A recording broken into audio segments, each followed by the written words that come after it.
ओम शांति। 1 अप्रैल 2024। बाबा के महावाक्य। मीठे बच्चे, तुम्हारा यह जीवन देवताओं से भी उत्तम है, क्योंकि तुम अभी रचयिता और रचना को यथार्थ जानकर आस्तिक बने हो। प्रश्न। संगम युगी ईश्वरीय परिवार की विशेषता क्या है जो सारे कल्प में नहीं होगी? उत्तर। इसी समय स्वयं ईश्वर बाप बनकर तुम बच्चों को संभालते हैं, टीचर बनकर पढ़ाते हैं और सतगुरु बनकर तुम्हें गुलगुल फूल बनाकर साथ ले जाते हैं। सत्युग में दैवी परिवार होगा, लेकिन ऐसा ईश्वरीय परिवार नहीं हो सकता। तुम बच्चे अभी बेहद के सन्यासी भी हो, राजयोगी भी हो, राजाई के लिए पढ़ रहे हो। ओम शांति। यह स्कूल व पाठशाला है। किसकी पाठशाला है? आत्माओं की पाठशाला।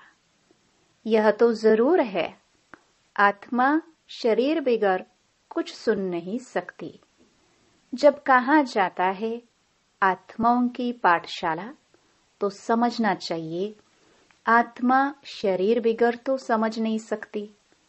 फिर कहना पड़ता है जीव आत्मा। अभी जीव आत्माओं की पाठशाला तो सभी हैं, इसलिए कहा जाता है यह है आत्माओं की पाठशाला और परमपिता परमात्मा आकर पढ़ाते हैं। वह है जिस्मानी पढ़ाई, यह है रूहानी पढ़ाई जो बेहद का बाप पढ़ाते हैं। तो यह हो गई गॉड फादर की यूनिवर्सिटी। भगवानुवाच है ना? यह भक्ति मार्ग नहीं है, यह पढ़ाई है। स्कूल में पढ़ाई होती है, भक्ति मार्ग में टिकाणों आदि में होती है। इसमें कौन पढ़ाते हैं? भगवानुवाच। और कोई भी पाठशाला में भगवानुवाच होता ही नहीं है। सिर्फ यह एक ही जगह है जहां भगवानुवाच है। ऊंचे ते ऊंचे भगवान को ही ज्ञान सागर कहा जाता है, वही ज्ञान दे सकते हैं। बाकी सब है भक्ति। भक्ति के लिए बाप ने समझाया है कि उससे कोई सद्गति नहीं होती। सर्व का सद्गति दाता एक परमात्मा है, वह आकर राजयोग सिखलाते हैं। आत्मा सुनती है शरीर द्वारा, और कोई नॉलेज आदि में भगवानुवाच है ही नहीं। भारत ही है जहां शिव जयंती भी मनाई जाती है। भगवान तो निराकार है, फिर शिव जयंती कैसे मनाते हैं? जयंती तो तब होती है जब शरीर में प्रवेश करते हैं। बाप कहते हैं मैं तो कभी गर्भ में प्रवेश नहीं करता हूँ। तुम सब गर्भ में प्रवेश करते हो, 84 जन्म लेते हो। सबसे जास्ती जन्म यह लक्ष्मी नारायण लेते हैं। 84 जन्म लेकर फिर सामरा गावड़े का छोरा बनते हैं। लक्ष्मी नारायण कहो या राधे कृष्ण कहो, राधे कृष्ण हैं बचपन के।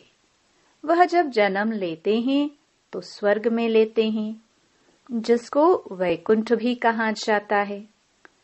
पहला नंबर जन्म इनका है, तो 84 जन्म भी यह लेते हैं। श्याम और सुंदर, सुंदर सो फिर श्याम। श्री कृष्ण सबको प्यारा लगता है। श्री कृष्ण का जन्म तो होता ही है नई दुनिया में, फिर पुनर्जन्म लेते लेते आकर पुरानी दुनिया में पहुंचते हैं तो श्याम बन जाते हैं। यह खेल ही ऐसा है। भारत पहले सतो प्रधान सुंदर था, अब काला हो गया है। बाप कहते हैं, इतनी सब आत्माएं मेरे बच्चे हैं। अभी सब काम चिता पर बैठकर जलकर काले हो गए हैं। मैं आकर सबको वापस ले जाता हूँ। यह सृष्टि चक्र ही ऐसा है। फूलों का बगीचा वह फिर कांटों का जंगल बन जाता है। बाप समझाते हैं, तुम बच्चे कितने सुंदर विश्व के मालिक थे, अब फिर बन रहे हो। यह लक्ष्मी नारायण विश्व के मालिक थे। यह 84 जन्म भोग फिर ऐसे बन रहे हैं, अर्थात उन्हों की आत्मा अब पढ़ रही है। तुम जानते हो, सतयुग में अपार सुख हैं, जो कभी बाप को याद करने की दरकार भी नहीं रहती है। गायन है, दुख में सिमरण सब करे। किसका सिमरण? बाप का। इतने सबका सिमरण नहीं करना है। भक्ति में कितना सिमरण करते हैं, जानते कुछ भी नहीं। श्री कृष्ण कब आया, वह कौन है, कुछ भी जानते नहीं। श्री कृष्ण और श्री नारायण के वेद को भी नहीं जानते हैं। शिव बाबा है ऊंच ते ऊंच, फिर उनके नीचे ब्रह्मा विष्णु शंकर, उनको फिर देवता कहा जाता है। लोग तो सभी को भगवान कहते रहते हैं, सर्वव्यापी कह देते हैं। बाप कहते हैं, सर्वव्यापी तो माया 5 विकार हैं, जो एक एक के अंदर है। सतयुग में कोई विकार होता नहीं। मुक्ति धाम में भी आत्माएं पवित्र रहती हैं, अपवित्रता की कोई बात नहीं। तो यह रचयिता बाप ही आकर अपना परिचय देते हैं, आदि मध्य अंत का राज समझाते हैं, जिससे तुम आस्तिक बनते हो। तुम एक ही बार आस्तिक बनते हो। तुम्हारा यह जीवन देवताओं से भी उत्तम है। गाया भी जाता है, मनुष्य जीवन दुर्लभ है, और जब पुरुषोत्तम संगम युग होता है तो हीरे जैसा जीवन बनता है। लक्ष्मी नारायण को हीरे जैसा नहीं कहेंगे। तुम्हारा ही हीरे जैसा जन्म है। तुम हो ईश्वरीय संतान, यह है दैवी संतान। यहाँ तुम कहते हो, हम ईश्वरीय संतान हैं, ईश्वर हमारा बाप है। वह हमको पढ़ाते हैं, क्योंकि ज्ञान का सागर है ना। राजयोग सिखलाते हैं। यह ज्ञान एक ही बार पुरुषोत्तम संगम युग पर मिलता है। यह है उत्तम ते उत्तम पुरुष बनने का युग, जिसको दुनिया नहीं जानती। सब कुंभकर्ण की अज्ञान नींद में सोए पड़े हैं। सबका विनाश सामने खड़ा है। इसलिए अब कोई से भी बच्चों को संबंध नहीं रखना है। कहते हैं, अंतकाल जो स्त्री सिमरे। अंत समय में शिव बाबा को सिमरेंगे तो नारायण योनि में आएंगे। यह सीढ़ी बहुत अच्छी है। लिखा हुआ है, हम सो देवता फिर सो क्षत्रिय आदि। इस समय है रावण राज्य, जबकि अपने आदि सनातन देवी देवता धर्म को भूल और धर्मों में फंस पड़े हैं। यह सारी दुनिया लंका है, बाकी सोने की लंका कोई थी नहीं। बाप कहते हैं, तुमने अपने से भी जास्ती मेरी ग्लानि की है। अपने लिए 84 लाख और मुझे कण कण में कह दिया है। ऐसे अपकारी पर मैं उपकार करता हूँ। बाप कहते हैं, तुम्हारा दोष नहीं, यह ड्रामा का खेल है। सतयुग आदि से लेकर कलयुग अंत तक यह खेल है जो फिरना ही है। इसको सिवाय बाप के कोई समझा न सके। तुम सब ब्रह्मा कुमार कुमारिया हो। तुम ब्राह्मण हो, ईश्वरीय संतान। तुम ईश्वरीय परिवार में बैठे हो। सतयुग में होगा दैवी परिवार। इस ईश्वरीय परिवार में बाप तुमको संभालते भी हैं, पढ़ाते भी हैं, फिर गुलगुल बनाकर साथ भी ले जाएंगे। तुम पढ़ते हो मनुष्य से देवता बनने के लिए। ग्रंथ में भी है, मनुष्य से देवता किए करत न लागी वार। इसलिए परमात्मा को जादूगर कहा जाता है। नरक को स्वर्ग बनाना जादू का खेल है ना। स्वर्ग से नरक बनने में 84 जन्म, फिर नरक से स्वर्ग झपटी में, सेकंड में बनता है। 1 सेकंड में जीवन मुक्ति। मैं आत्मा हूँ, आत्मा को जान लिया, बाप को भी जान लिया। यह कोई मनुष्य यह नहीं जानते कि आत्मा क्या है। गुरु अनेक हैं, सतगुरु एक है। कहते हैं सतगुरु अकाल, परमपिता परमात्मा एक ही सतगुरु है। परंतु गुरु तो ढेर हैं, निर्विकारी कोई है नहीं। सब विकार से ही जन्म लेते हैं। अभी राजधानी स्थापन हो रही है। तुम सब यहाँ राजाई के लिए पढ़ते हो। राजयोगी हो, बेहद के सन्यासी हो। वह हठयोगी हैं, हद के सन्यासी। बाप आकर सभी की सद्गति कर सुखी बनाते हैं। मुझे भी कहते हैं सतगुरु अकाल मूर्त है। वहां हम घड़ी घड़ी शरीर छोड़ते और लेते नहीं। काल नहीं खाता। तुम्हारी भी आत्मा अविनाशी है, परंतु पतित और पावन बनती है, निर्लेप नहीं है। ड्रामा का राज भी बाप ही समझाते हैं। रचयिता ही रचना के आदि मध्य अंत का राज समझाएंगे ना। ज्ञान का सागर वही एक बाप है। वही तुमको मनुष्य से देवता डबल सरताज बनाते हैं। तुम्हारा जन्म कौड़ी जैसा था, अब तुम हीरे जैसा बन रहे हो। बाप ने हम सो हम का मंत्र भी समझाया है।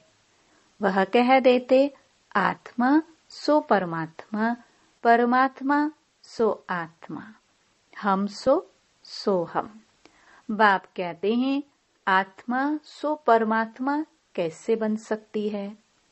बाप तुमको समझाते हैं हम आत्मा इस समय तो ब्राह्मण हैं, फिर हम आत्मा ब्राह्मण सो देवता बनेंगे, फिर सो क्षत्रिय बनेंगे, फिर शूद्र सो ब्राह्मण।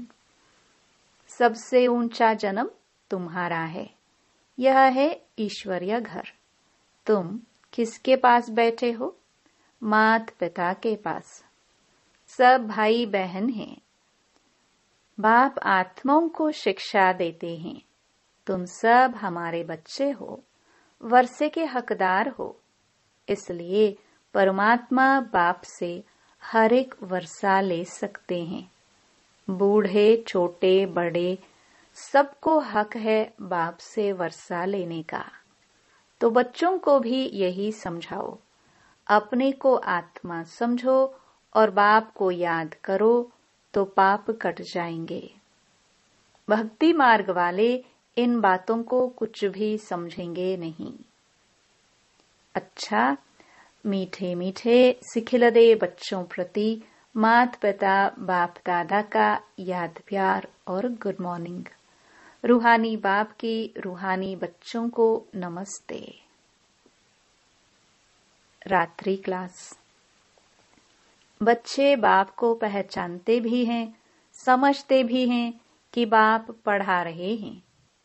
उनसे बेहद का वर्षा मिलना है। परंतु मुश्किलात यह है जो माया भुला देती है, कोई न कोई विघ्न डाल देती है जिससे बच्चे डर जाए। उसमें भी पहले नंबर में विकार में गिरते हैं। आंखें धोखा देती हैं। आंखें कोई निकालने की बात नहीं। बाप ज्ञान का नेत्र देते हैं। ज्ञान और अज्ञान की लड़ाई चलती है।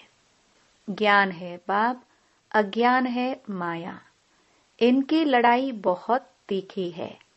गिरते हैं तो समझ में नहीं आता, फिर समझते हैं मैं गिरा हुआ हूँ, मैंने अपना बहुत अकल्याण किया है। माया ने एक बार हराया तो फिर चढ़ना मुश्किल हो जाता है। बहुत बच्चे कहते हैं हम ध्यान में जाते, परंतु उसमें भी माया प्रवेश हो जाती है, पता भी नहीं पड़ता है। माया चोरी कराएगी, झूठ बुलवाएगी। माया क्या नहीं कराती है, बात मत पूछो। गंदा बना देती है। गुलगुल बनते बनते फिर चीची बन जाते हैं। माया ऐसी जबरदस्त है जो घड़ी घड़ी गिरा देती है। बच्चे कहते हैं बाबा हम घड़ी घड़ी भूल जाते हैं। तदबीर कराने वाला तो एक ही बाप है, परंतु किसकी तकदीर में नहीं है तो तदबीर भी कर नहीं सकते। इसमें कोई के पास खातरी भी नहीं हो सकती। न एक्स्ट्रा पढ़ाते हैं। उस पढ़ाई में तो एक्स्ट्रा पढ़ने लिए टीचर को बुलाते हैं। यह तो तकदीर बनाने लिए सभी को एक रस पढ़ाते हैं। एक एक को अलग कहाँ तक पढ़ाएंगे? कितने ढेर बच्चे हैं। उस पढ़ाई में कोई बड़े आदमी के बच्चे होते हैं, अधिक खर्च कर सकते हैं, तो उनको एक्स्ट्रा भी पढ़ाते हैं। टीचर जानते हैं कि यह डल है, इसलिए पढ़ाकर उनको स्कॉलरशिप लायक बनाते हैं। यह बाप ऐसे नहीं करते हैं। यह तो सभी को एक रस पढ़ाते हैं। वह हुआ टीचर का एक्स्ट्रा पुरुषार्थ कराना। यह तो एक्स्ट्रा पुरुषार्थ किसको अलग कराते नहीं हैं। एक्स्ट्रा पुरुषार्थ माना ही टीचर कुछ कृपा करते हैं। भल ऐसे पैसे लेते हैं, खास टाइम दे पढ़ाते हैं, जिसमें वह जास्ती पढ़कर होशियार होते हैं। यहाँ तो जास्ती कुछ पढ़ने की बात ही नहीं। इनकी तो बात ही एक है। एक ही महामंत्र देते हैं, मन मनाभव का। याद से क्या होता है यह तो तुम बच्चे समझते हो। बाप ही पतित पावन है, जानते हो। उनको याद करने से हम पावन बनेंगे। अच्छा, गुड नाइट। धारणा के लिए मुख्य सार। पहला, सारी दुनिया अब कब्र दाखिल होनी है। विनाश सामने है, इसलिए कोई से भी संबंध नहीं रखना है। अंत काल में एक बाप ही याद रहे। दूसरा, श्याम से सुंदर, पतित से पावन बनने का यह पुरुषोत्तम संगम युग है। यही समय है उत्तम पुरुष बनने का। सदा इसी पुरुषार्थ में रह स्वयं को कौड़ी से हीरे जैसा बनाना है। वरदान। ज्ञान धन द्वारा प्रकृति के सब साधन प्राप्त करने वाले पद्मा पदम पति भव। ज्ञान धन स्थूल धन की प्राप्ति स्वतः कराता है। जहाँ ज्ञान धन है वहाँ प्रकृति स्वतः दासी बन जाती है। ज्ञान धन से प्रकृति के सब साधन स्वतः प्राप्त हो जाते हैं। इसलिए ज्ञान धन सब धन का राजा है। जहाँ राजा है वहाँ सर्व पदार्थ स्वतः प्राप्त होते हैं। यह ज्ञान धन ही पद्मा पदम पति बनाने वाला है। परमार्थ और व्यवहार को स्वतः सिद्ध करता है। ज्ञान धन में इतनी शक्ति है जो अनेक जन्मों के लिए राजाओं का राजा बना देती है। स्लोगन: कल्प कल्प का विजयी हूँ। यह रूहानी नशा इमर्ज हो तो माया जीत बन जाएंगे। ओम शांति।